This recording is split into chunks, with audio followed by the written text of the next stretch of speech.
Welcome to our show, Trump Briefing. Today, we have some exciting news to cover, starting with the heartfelt tributes pouring in for boxing legend George Foreman, who recently passed away at the age of 76.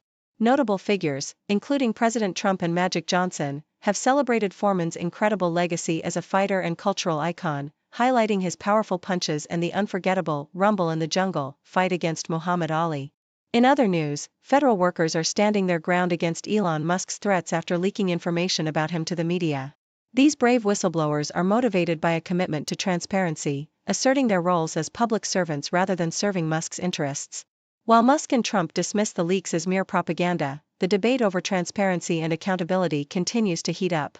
Finally, we delve into the world of Tesla owners grappling with the implications of Elon Musk's actions and political affiliations. Some owners are choosing to distance themselves from Musk, while others remain unfazed. With nearly 70% of Canadians viewing Musk unfavorably, tensions are rising, and even city councils are taking action against Tesla registrations. Please stay tuned for more detailed coverage. CNN reports on the heartfelt tributes that flooded in for George Foreman following his death at the age of 76. The boxing legend, known for his formidable presence in the ring and his later success as a grill entrepreneur, left an indelible mark on both sports and popular culture. President Trump hailed him as a great fighter, emphasizing Foreman's powerful punches and larger-than-life persona. Fellow athletes, including Magic Johnson and Mike Tyson, reminisced about their admiration for Foreman, celebrating his legacy that transcended boxing. Johnson fondly recalled attending Foreman's championship fights and even owning one of his famous grills, while Billie Jean King shared a personal story of Foreman's support during her historic match against Bobby Riggs. The outpouring of love from various sectors of society highlighted the profound impact Foreman had on countless lives. The Independent sheds light on the defiance of federal workers who chose to leak information regarding Elon Musk, despite his threats of prosecution against whistleblowers. Following reports of Musk's planned Pentagon briefing on U.S. military strategies concerning China, employees voiced their commitment to transparency and public service over allegiance to Musk. They emphasized the need for accountability and the importance of revealing dysfunction within governmental operations. While some workers expressed fear of repercussions, others remained resolute in their belief that speaking out was a patriotic duty. Musk's dismissive comments about the leaks as propaganda did little to quell their determination, showcasing a clash between corporate influence and public interest. The Toronto Star explores the complex feelings of Tesla owners in Canada as they grapple with the political implications of their cars amidst Elon Musk's controversial actions and his ties to Donald Trump. Deborah Wilson, a proud Tesla owner, expressed her disillusionment, feeling that the brand's consumer promise had been compromised by Musk's behavior.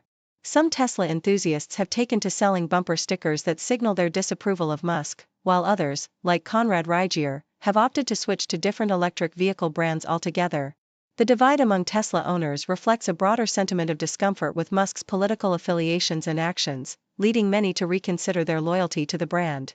As the political landscape evolves, the relationship between consumers and the companies they support becomes increasingly complicated, with many hoping to dissociate their values from their vehicles.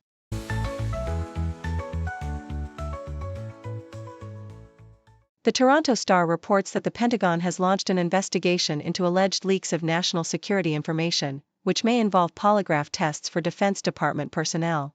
A memo from Defense Secretary Pete Hegseth as Chief of Staff highlighted recent unauthorized disclosures, although specifics were not provided. President Trump dismissed claims that Elon Musk would be briefed on potential military strategies against China. If the investigation identifies individuals responsible for leaks, they could face criminal prosecution. The Department of Homeland Security is also increasing lie detector tests for employees in an effort to combat information leaks, while the Justice Department is scrutinizing selective leaks of classified information regarding a Venezuelan gang. In another report from the Toronto Star, severe cuts to the National Weather Service's weather balloon launches are raising concerns among meteorologists. The Trump administration's job cuts have led to reductions in balloon launches at 8 northern locations, jeopardizing the accuracy of weather forecasts just as severe weather season approaches. Weather balloons, which provide crucial atmospheric data, are vital for predicting storms and other weather events. Experts argue that the elimination of these launches could lead to dangerous forecast inaccuracies, especially in regions where severe weather is likely. The cuts have resulted in a significant reduction of balloon observations, with many meteorologists expressing alarm over the potential impacts on public safety. The Independent highlights a significant immigration policy change by the Trump administration, revoking temporary legal status for over 500,000 Cubans, Haitians, Nicaraguans, and Venezuelans. This move, announced by the Department of Homeland Security, places those affected at risk of deportation in about a month. The decision follows a broader crackdown on immigration, with the administration arguing that the humanitarian parole program was being abused. Legal challenges to this policy are already underway, as affected individuals seek to reinstate their temporary status. The Biden administration previously allowed a limited number of migrants from these countries to enter the U.S. legally, but the new policy represents a shift towards stricter immigration enforcement.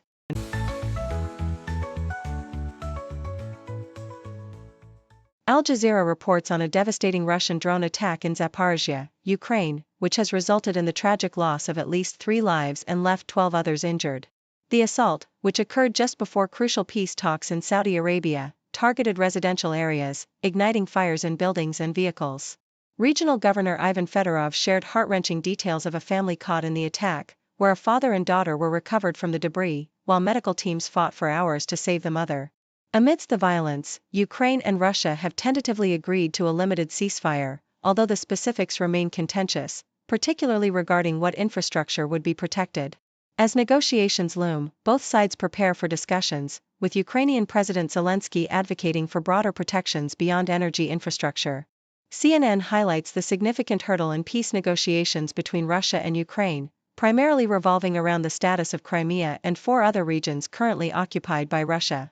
U.S. Special Envoy Steve Witkoff termed these territories as the elephant in the room, emphasizing the challenges in reaching an agreement. Despite the Kremlin's claims of local support for Russian governance in these areas, reports indicate that referenda were conducted under duress. Witkoff pointed out the precarious position of Ukrainian President Zelensky, who faces immense pressure regarding territorial concessions, while maintaining that Ukraine does not recognize the legitimacy of Russian claims. As talks are set to resume, the focus will be on navigating these complex territorial issues that continue to stall progress toward a lasting peace. The Independent covers President Donald Trump's escalating confrontations with federal judges following rulings that have obstructed his executive orders. Trump has publicly criticized judges who oppose his policies and directed his attorney general to investigate law firms challenging his actions, labeling their lawsuits as frivolous. This aggressive stance has drawn attention to his administration's attempts to dismantle various federal departments and alter immigration policies, including the revocation of protections for numerous migrants. Legal experts warn that Trump's confrontational approach towards the judiciary could lead to a constitutional crisis. Meanwhile, the administration's efforts to reshape immigration policy and federal operations continue to face substantial legal scrutiny, highlighting the ongoing tensions between the executive branch and the judiciary.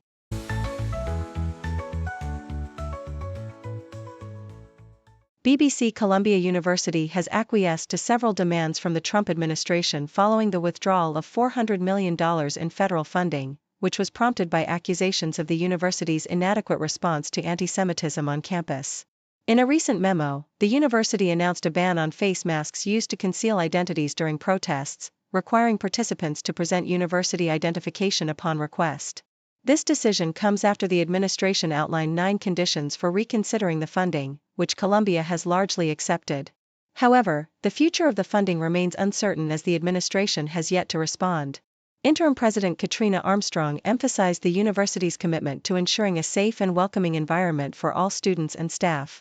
Significant changes are also underway in the Middle Eastern, South Asian, and African Studies Department, where a new official will oversee the review of educational programs to ensure they are comprehensive and balanced. The funding cuts were attributed to alleged harassment of Jewish students during pro-Palestinian protests last year, which culminated in disciplinary actions against involved students. The Trump administration has warned that 60 other universities could face similar funding consequences if they do not address anti-Semitism allegations. This situation has been further complicated by the recent arrest of Mahmoud Khalil, a Columbia graduate and activist, by federal immigration authorities, who is now facing deportation for his involvement in campus protests. His lawyers argue that he was exercising his rights to free speech and advocating for Palestinian rights, accusing the government of suppressing student activism. Thank you for tuning in. The content above showcases the latest briefing reports and analytical synopses, thoughtfully curated by the 6Do team. These insights stem from a wide array of reputable media outlets, think tanks, government sources, and specialized experts worldwide. We encourage you to explore these sources for a comprehensive perspective. Keep in mind that while the content may not always align with the official standpoint of 6do Brief, it's not meant to be taken as absolute directives for decision-making. Comprising seasoned media professionals, learned scholars, and accomplished scientists, the 6do team embodies a trailblazing, fully independent media entity. To customize 6do Brief to meet your professional needs, you have the option to subscribe to a diverse array of briefings on our website, 6dobrief.com. Regardless of your location, you can conveniently receive 6do Brief via email.